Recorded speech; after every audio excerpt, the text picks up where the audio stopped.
Good evening. Yeah. Good evening, ladies and gentlemen. Thank you for attending the festival and this screening in particular. Thanks for sticking around for the Q&A as well. Without further ado, I'm going to bring on the director of Typist Artist Pirate King, Carol Morley. Give her a round of applause, please. You're there, I believe, yes. Hide my bag. Hello. Okay, right then. Comfortable? I'm very comfortable. Cool. Well, so far. Welcome. It could all change. Depends what the first question is, doesn't Yeah, it? exactly. What was I going to say? Yeah, I'm doing my Dennis Norden impression tonight with this. That's good. I like that. It's just some prompts. So, shall we start at the beginning, or shall we just launch straight into a big question? Anywhere you want. I'm open to whatever you'd like. Okay. Whatever everyone would like. All right. Well, I think I'm going to launch in, and then we can always dial it back. We can always dial it back, Exactly. can't we? Can we talk about colour? Yes. Because I've seen the film a few times now, and more I feel that Audrey is yellow. Is that a correct reading, or is that an interpretation? Over to you. I don't think I'd like to say exactly, but it's really interesting you kind of picked up on colour, because colour was a massive starting point and also exploration, because I always remember beginning to look at Audrey's work, which at the time was uncatalogued, so it was very all over the place, and it was very vibrant, and everything was colourful in the writing as well. It was so vivid, so there was a kind of vividness to what she did. And I remember in one box, and then I came across it on loads of other boxes in her archive, she got particularly struck by a jacket with lots of different colours, and I showed it to the costume designer, who found the jacket, which in the 80s, it was an 80s skiing jacket, and the jacket Audrey wears in the film is we couldn't get the exact one, but it's very similar, and it's an 80s jacket. So the colour of the films reflected Audrey's interest in colours, and also her colours and the colours she used. So there were very, very, very definite reasons for certain colours, but I always think it would spoil it to say. But I can say Agnes Goddard, the cinematographer, and Janie, the production designer, and me drove everybody mad finding the yellow for the car. Because we sprayed the cars, and the cars were very old, and they were electric. So we had the one car, but you often have a double in a film. So you're shooting in one, but you have another one. So we had two. Right. So Sunshine had a double, but we wanted a particular yellow that would show up in a particular way on screen. And we spent about a month on the colour yellow, and we had many, many discussions. And even my family got involved in the colour yellow and started sending yellow. And I'd be like, it's a good yellow, but on screen it won't be that yellow. But there was a very definite colour palette of what we wanted in the film that connected with Audrey. It comes across really well, masterfully, I should say. And you can see the deep thinking that's gone into the use of colour from all departments.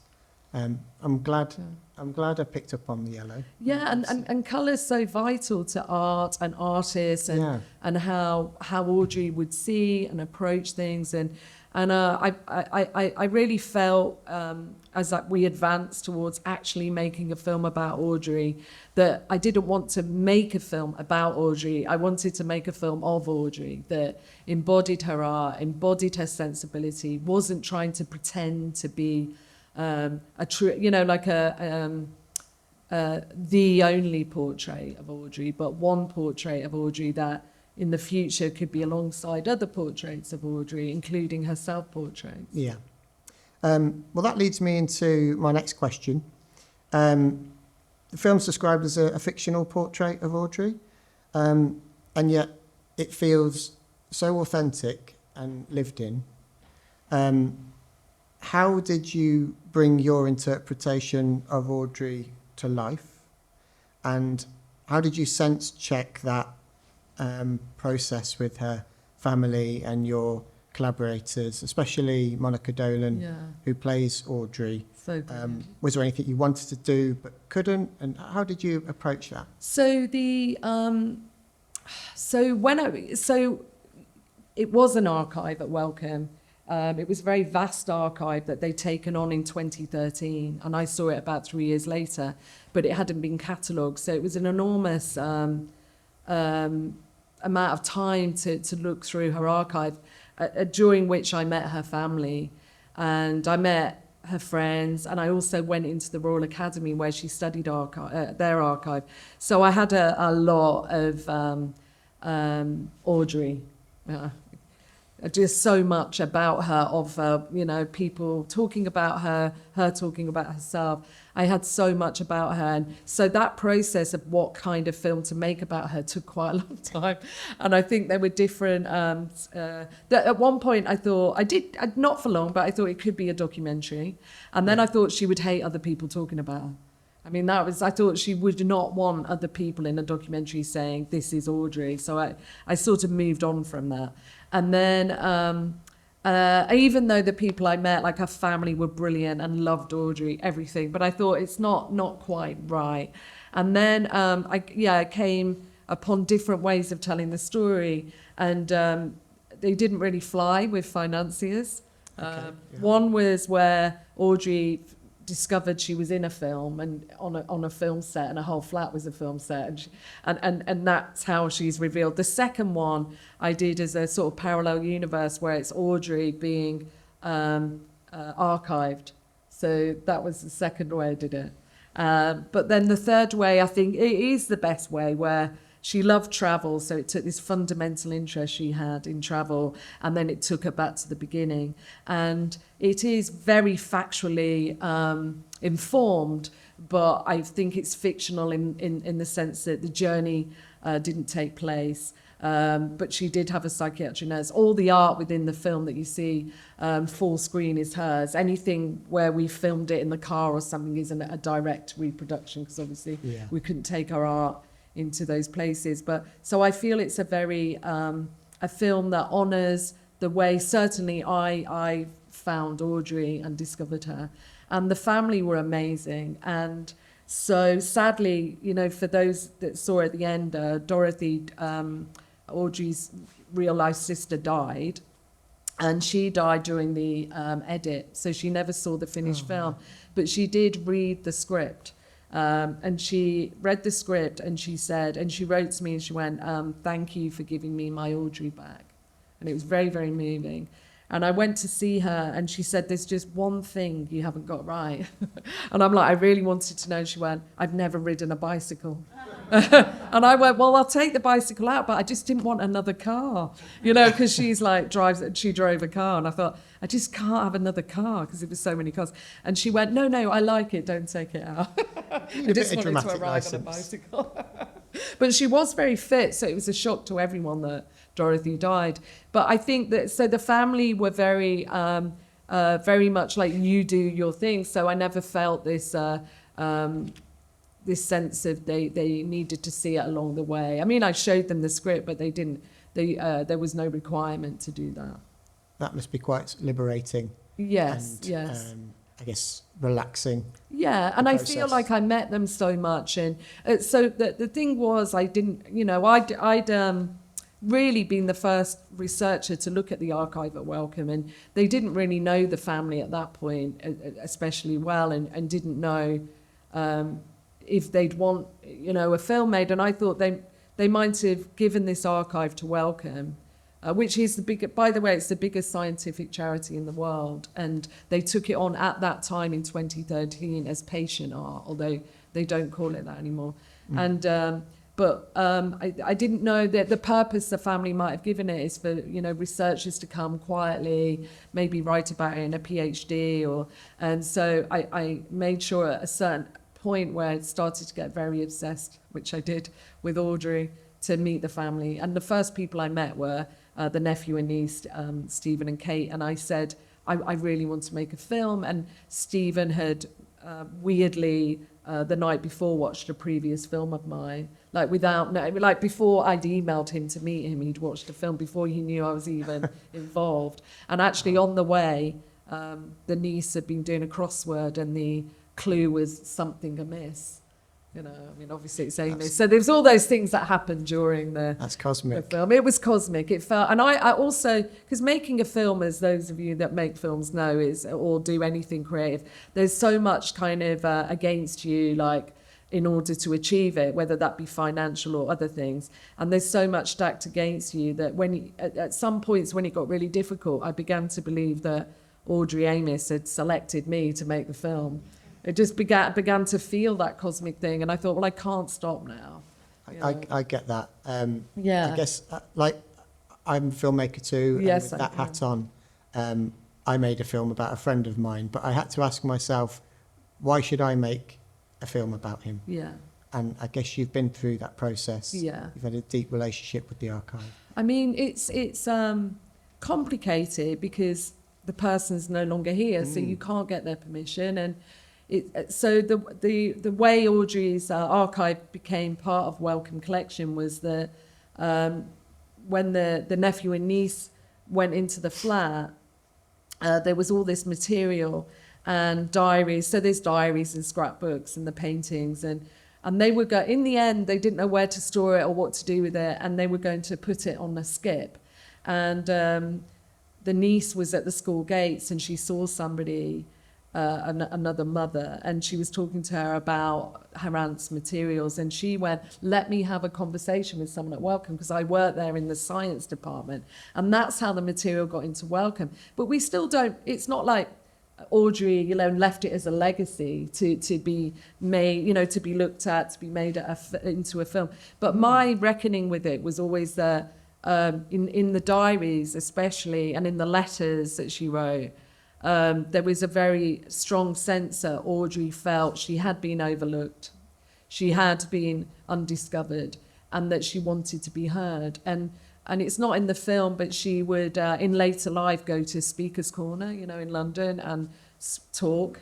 And she was very, very desperate to be... She felt it was an injustice that her work hadn't been seen and she hadn't had the attention she felt she deserved. So, you know, that gave me a permission. And if I'd sensed in the diaries that there was, she didn't want anything like that, I wouldn't have pursued it. I would have taken that as a sign. Her niece said Audrey did destroy diaries and paintings and things. So I think maybe Audrey was her own archivist, and along the way she got rid of what she didn't want other people to see. You've been so meticulous in bringing her back to life, and I kind of see you as a bit like Mary Poppins in that. Oh, you showed that. We showed that's it a good this link. week. It's a good link. That You dived in yeah. to the painting, and you found a colourful story. Yeah. So my next question is, how does adapting visual material compare to adapting a book, which you have also done? Yeah, with Martin Amos. Yeah. That was, is there a kind of difference in approach? Is there anything to say about the difference between them? Well, it is really different. It has to be, but in a way, making a film, any film, you know, whether it be a documentary, a fiction, or whatever, an animation, I think making a film is about a sense of putting together in a way that feels like you're connecting something bigger. You're making something bigger than an idea. So I feel like when you're adapting a book, so when I adapted the Martin Amos book, I thought, oh great, I'm adapting a book, everything will be in the book. and then it wasn't. You know, it wasn't there for the film because the film is such a different form. So you're constantly trying to find, whether it be adapting a book or looking at this immense archive that Audrey had left behind that was in no shape, especially at that point. You're trying to find the form of it and make connections within it, but also for others. And I just strongly believe, like in the Martin Amis book, which was Night Train, which I ended up calling Out of Blue, I strongly believe, it sounds a bit arrogant, but in the end I began to feel I was rescuing the women from the pages of the book. That's how it felt. And I felt I was doing a rescue operation, even that, Martin Amis wrote his memoir is brilliant and all that, but I didn't particularly love the book. It was weird, but I wanted to do it.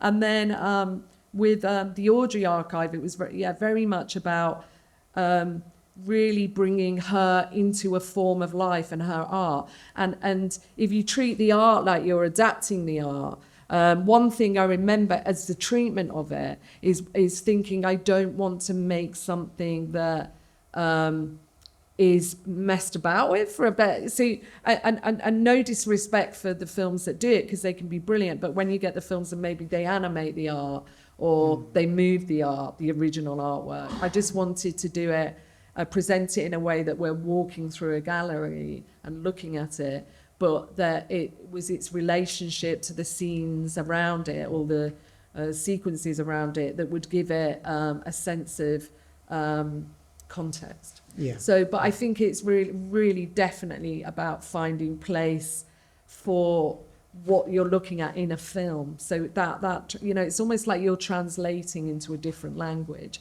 And so the art, you're translating it to some extent, but the visual elements of it are there. Yeah. Yeah. But it's difficult in different ways. You talked about wanting to, or feeling like you needed to rescue the women in the book. In the past, you've referred to a phrase when it comes to talking about the female characters in your films and in other people's films. You've rejected the phrase "strong women" in favour of complex women. Yeah. So. Could you tell us a bit more about that stance? Because I think it's really refreshing. Yeah, because I feel obviously, women in cinema and women in certain areas of life have been very overlooked, very ignored, the art world and the film world, and obviously loads of other areas, but that's sort of where I am.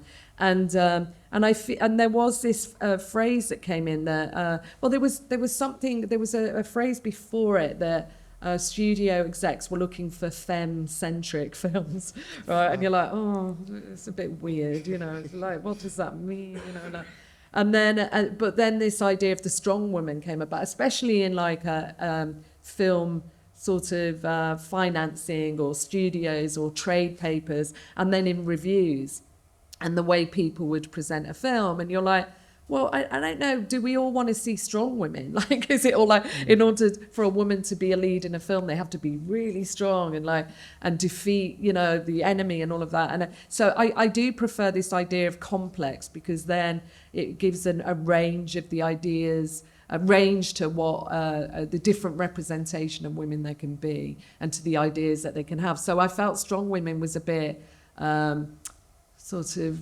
limiting.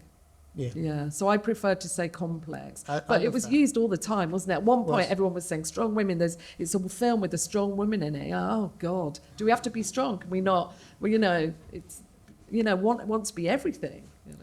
Yeah. I think you kind of you've kind of hit the nail on the head there with the industry and the way it perpetuates this sort of era of thinking. Yeah, I think it's and in fact, it's going in the right direction, that there are more female leads in films. But I saw a statistic the other day that came out of Hollywood, and it was like the last sort of 3 years films, it's 2/3 are male protagonists, they're male leads. That's only 1/3 of women, so it's kind of like, it's still present. I've got one more question for now, and then I'll open it up to the room. It's a bit of a lighter question, but it's something I feel there might be an answer to. Condiments as weapons. Whose idea was that? Audrey's. No, so in the scrapbooks, especially. I mean, in the diaries as well, but in the scrapbooks, she would put like receipts, and she'd been at the Wimpy and things like that, and there'd be things like there hadn't been a fork at the table, so she'd eaten with 2 knives, and she thought it will do, it did really well and all that. And so she really did have a diary full, I mean a scrapbook particularly full of like labels from the condiments and all of that. Now, I don't know if she ever fired ketchup at anyone, but she would confront people, especially restaurant managers. And I think she confronted the one in Cafe Rouge and she kicked him.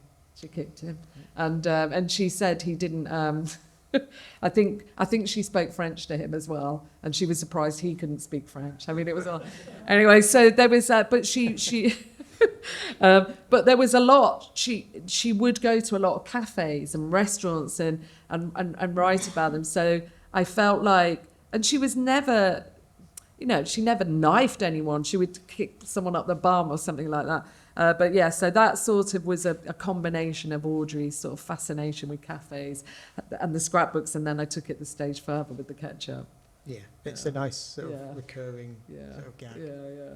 But even in those scenes where she's at her most aggressive, she's also at her most vulnerable. Yeah. And I think that was handled because really it's really so I did Audrey was my primary research, but then I did meet other people like in the psychiatric world, and the biggest thing really is if I was to tell you now your trousers were red, and you was to say no they're not, and I go no Brian they're red, how frustrating would that be?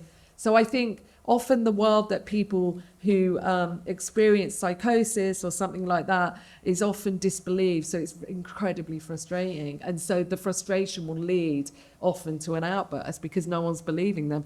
And sometimes, like the Martha Mitchell effect, what's that then? That was the what was the president's wife? Was it? It was. John Mitchell's wife, yeah. So she was telling everyone about Watergate, and she got sectioned. Right. There is a documentary about it, and it's called the Martha Mitchell effect. It's when someone has psychosis, you have to be careful that you might assume they're saying something which isn't real, but it might be real. And often, so there, the idea of reality really fascinated me, and the idea of kind of whose reality do we follow and disbelieve and question. So I feel like some of the Audrey's sort of outbursts, if you call them that, were the frustration of not being believed in what she knew and saw. So I think, and I did meet psychiatrists. I met psychiatric nurses and people that experience mental health difficulties in different ways, and really. I guess my conclusion was from it all, it's incredibly complicated, and you can't really, some people want medication, some people don't. It's a difficult area, really extremely difficult. But one thing is, if you can believe people and in terms of how they're feeling, whatever that is, it goes a long way to sort of supporting the person having a crisis. And we need to have more conversations about mental health, and this film is a great platform for that. Yeah. I'm going to throw some questions out to the audience. Does anybody have a question so far that they'd like to ask Carol? We've got a roving microphone, so you don't have to shout. Can't really see anyone, can we? But we could. Yeah, I just wanted to ask you, I know that Audrey's art went to the Wellcome Trust, but how did you first come into contact with it, and what made you want to, from seeing that, make a film? Yeah. So I was really lucky. It was a brilliant question. I was really lucky, and I got they were doing at the time a Wellcome Screenwriting Fellowship. And the first year, Jonathan Glazer got it, and he was doing research into the zone of interest, actually. And then the second year, Clio Bernard got it, who's just directed Sherwood, the first 3 episodes, just name dropping it, just like who got. And then I got it, and the Screenwriting Fellowship was a year, and you got some money, but you got access to everything that the Wellcome do, and all the people that they kind of connect with or fund, like scientists, and especially. And so it was like really a lot of stimulus, and at the beginning I went to a few kind of things on DNA and all that, there was just so much. And then somebody there who was in another department, Gillian Scudden. And she said, oh, there's an archive here of a woman that collected all the wrappers of the things she ate every day. And I went, well, who is that and where is it? And she went, I don't know her name. And I don't, you know, and that was how it began. And she asked the archivist, and I went to see the archivist. And at that point, it was all in deep storage in Cheshire. And they brought a couple of boxes up and allocated 2 hours, not in the reading room at that time where I later was all the time, but in this room. And they allocated me 2 hours, and I was there all day. And it was then I knew. Then I knew I couldn't stop looking, if you know what I mean. And you know, I didn't know I'd make a film necessarily, but I sort of knew I had to know more, see more, get more involved. And then I spent a year looking at all the material, and meanwhile meeting, first of all, the nephew and niece, and then Dorothy wrote and went, it's time I met you. And I went up to meet her and John, her husband, and then got to know them really, really well.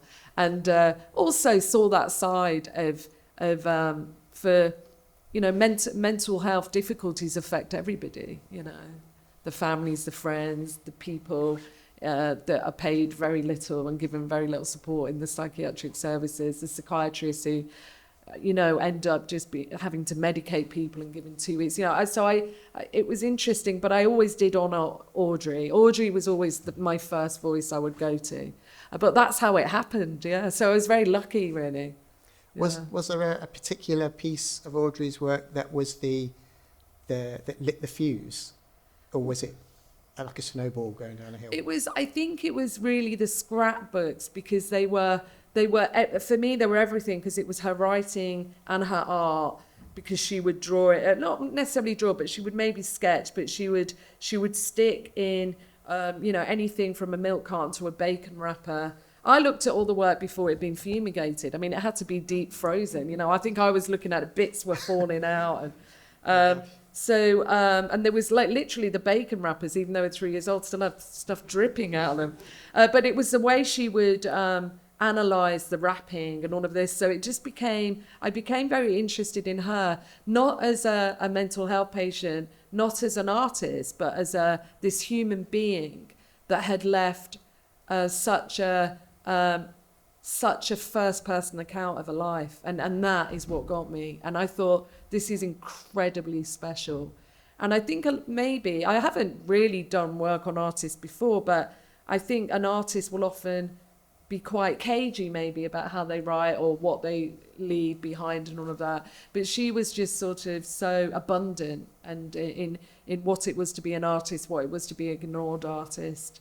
And she wasn't an outsider artist in that term of like because she had gone to college, but she felt she became, I think in her diaries reading them, she felt she became an outsider. And I think that attracted me to Audrey, that she was the outsider, that no one had heard of her, that she was invisible. I just so strongly wanted her voice to be heard. You talk about making her visible. And it's not the first time that you've brought someone back to life. No. I have the power. No. All film is that. In a way, all film is bringing back people to life, which is why it's so special, you know. And so I made Dreams of Life. If you haven't seen it, it's on the BFI Player and elsewhere, which was, and it was the exact opposite of Audrey Amis in the sense of, as a project. Audrey Amis died in her flat at 38 in Wood Green and wasn't discovered for 3 years. And when they discovered her, for 3 years, and when they discovered her, she had her television still on, and she was in the middle of wrapping Christmas presents. And it didn't really make the news at that time, but it made the Sun newspaper. And in the Sun newspaper, they got I didn't know it. I saw the Sun on the tube, and I'm like, as soon as I saw it, I thought I have to make a film. That point, I thought I have to make a film about this woman, even if I never find anything out about her.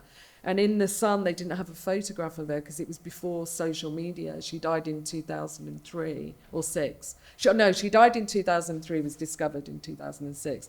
And there was no photo of her, because now if anyone dies, there's usually a picture of them at a party. Because they'll go on Facebook. You know. Yeah. So there's a murder and they're looking really happy and they've just pulled down a picture from Facebook, but there was none of that. So it was they got her age wrong. They got loads of things wrong, which I didn't know. And so, so I began to piece Joyce's life together, and it was the exact opposite of Audrey, because Joyce had nothing left. There was nothing. The housing association had destroyed the entire contents of her flat.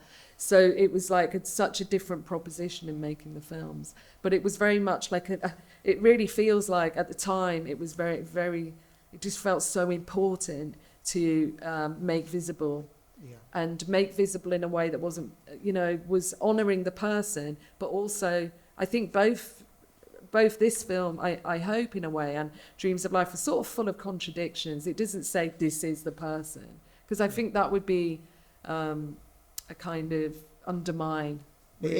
It is quite nebulous. You can't quite Yeah. grab it and hold it in your hand, Yeah. and I think that's a good thing. Yeah. Would anybody else have a question? Yes. Monica Dolan was so brilliant, wasn't she, Yes. as Audrey? And I just wondered whether she really took to the role and wanted to overdo bits or invent bits, in the sort of the outbursts. and Yeah. things. Well, Monica, I think, Monica Dolan is a genius actor. I think everything I've ever seen her do, she brings just such incredible dedication to it. I mean, she obviously has an innate ability, whatever that is, but then she just works really, really hard.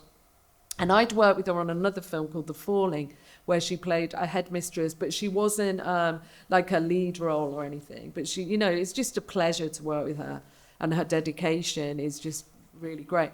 But so when we started working together on this, I kind of wanted to make sure I didn't bombard her because I had so much, and I didn't wait. So she read the script, and Monica is very, she writes, so she's really, really honours a screenplay. So she doesn't like to change one word, so she won't change anything, because she says the writer has made a decision about why they've chosen that word.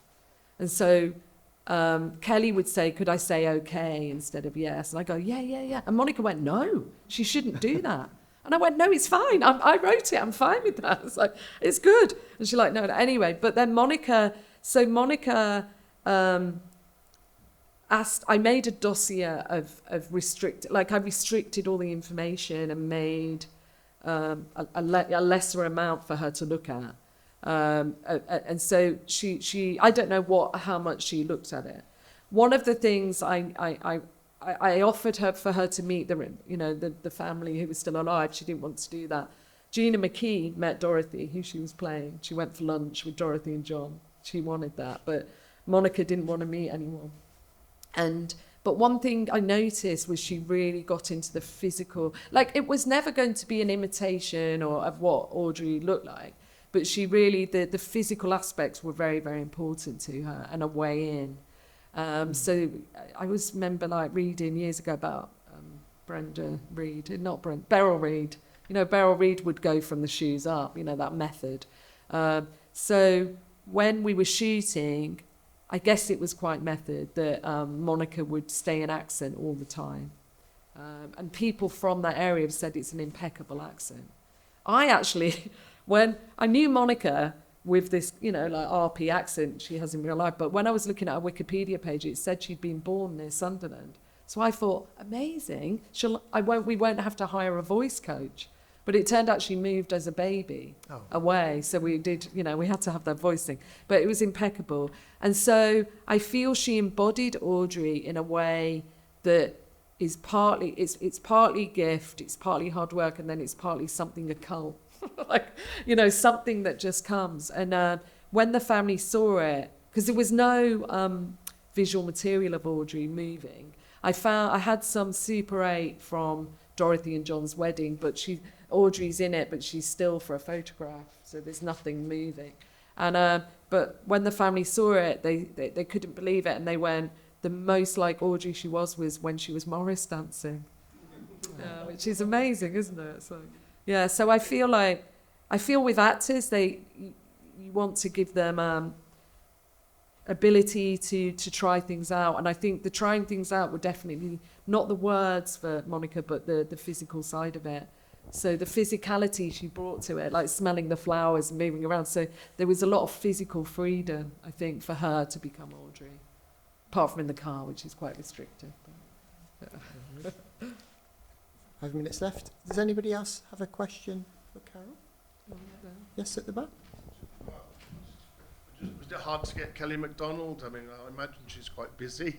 Yeah, well, the thing with Kelly is I did a Zoom with her, and so she read the script, liked it, and she was in Scotland, and I did a Zoom, and at the end of it, she went, "Yeah, I really want to be in it," you know, and it was like one of the best times in my life. You know? Icon. And then later, when she was in the film, I went, "Do you remember our Zoom and everything?" She went, "What?" And I went, "We did a Zoom. That's when you said yes." She went, "I have no recollection of it." She just didn't remember it. And I'm like, oh my God, that's so funny. But she really responded to the material. And then, and at that point, I feel, yeah, Monica wasn't attached then. We cast Kelly first. And that is often to do with financing a film. You need a name, you need all of that to help that. But yeah, so she just really responded to it. And she went, "I just know straight away if I read something, if I want to be in it or not." That was how she came to it. She was absolutely lovely. And Kelly and Monica had never met, and they're really good friends. Kelly's character is a sort of composite character, isn't she? Yes. Tell us a little bit about So that. she is, so Audrey was right about her visiting, a community psychiatric nurses, but she also, so she would write about them. So it's kind of a composite, but then I also sort of met some psychiatric nurses and looked into it and read, like, I don't know, a thesis, a few dissertations on these experiences and stuff. And so I did feel like it was important to put the psychiatric world on the road in different ways. And because Audrey did ponder over it all, because sometimes, I mean, she would throw her medication away and then retrieve it. So there was that really complicated relationship to medication. And the reference to Don Quixote. Well, that is quite fun. Well, so Audrey gave me everything for the film. So there's a brilliant thing Audrey said when she went, "My good friend Brian," not you. Well, it might be you. Were you ever in Broadmoor? Never. Okay. Not yet. So when you read her diaries, you find she met Brian at a punk gig on Brick Lane, a sort of later punk gig in the 90s, and he'd been in Broadmoor. Anyway, they became quite good friends. Anyway, that was Brian. But she went, and they used to correspond and visit each other. But she said, "My good friend Brian likened me to Don Quixote. I think he's right. I'm a bit batty, but there's method in my madness." And that gave me the idea of the Don Quixote and obviously Sandra Panza. And so this idea of, you know, Sandra seeing one thing, Audrey another. But not too extreme, not like windmills and giants, but just that sense that their worlds are colliding and very different. Lovely. Yeah. Okay, we're going to wrap up, but I have one final small question Yeah. to ask you. Be honest. Typist, artist, pirate, king. Yeah. How often do people get the title mixed up, or is it just me? Well, not that often really, but I do when I'm like searching for the film on the internet, on social media, I put it in all different ways to find the person, who maybe has put it differently, but it's not too bad actually. It's one of my but I favourite- forgive everyone that gets it wrong. It's one of my favourite film titles. Well, and also I've it's got a bunch. Tinker Tailor Soldier Spy, and it Yeah. comes from Audrey herself because she wrote it in her passport, and she really did write in her passport. So you're like, thank you, Audrey. And can I just say one thing? We do have. So it's been a real pleasure after finishing the film to meet other people along the way. And one of the people I've met after the film came out on social media, in fact, his Twitter, is Audrey's cousin. Alan, who is in the audience. And now, Alan, can we put a light on him, pretend light? Could you hold your phone up to your side? There's Alan. And Alan is with his wife, Linda, and they've been real supporters of the film. They're in Leicester. They came to Leicester, or near Leicester. They came to Leicester a lot. But it's been amazing. So, Alan, could you just quickly tell your story of Audrey and how you found your connection to Audrey? As a person, she was someone who came to our wedding, who we knew as part of our family, but most of our contact with her was during when she was under medication, which I think meant we saw a very different side of her.